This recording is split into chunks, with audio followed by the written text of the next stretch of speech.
Our first night in Koh Samui almost went sideways. We showed up at our hotel on New Year's Eve, and right away we knew we couldn't stay there.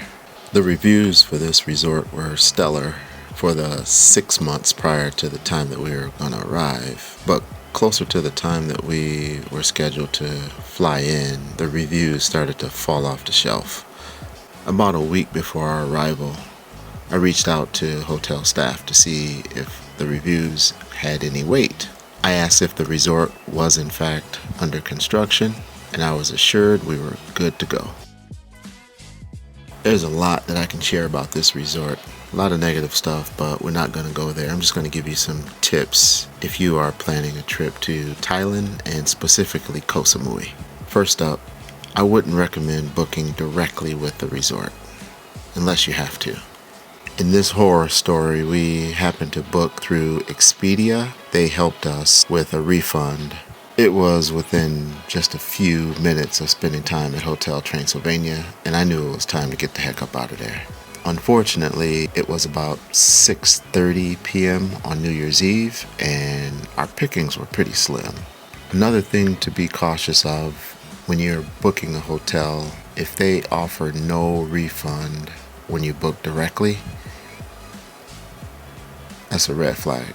Do whatever you can to book through one of the other syndicated sites like Expedia. I don't know if Travelocity is still available, but there's a bunch of them out there.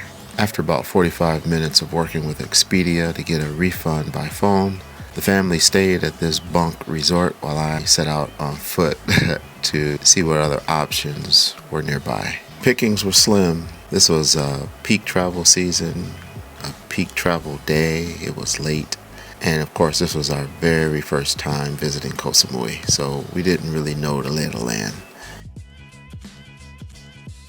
We're lucky enough to find a backup about maybe a block away, but it only had availability for 2 nights. And the fireworks show for the whole city was about to get started soon. This place offers a concierge service, and Janine was fantastic.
We were scrambling a bit to find our next place. Janine came through for us. We booked this one directly, of course, because we're in a bit of a bind.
So yeah, our first night in Koh Samui didn't go anything like we planned. But honestly, that's kind of the thing with travel. Sometimes the best parts come from when everything goes a little sideways. A huge shout out to Janine and her crew and all the help that she provided during our first stay in Koh Samui. It won't be our last. Take care.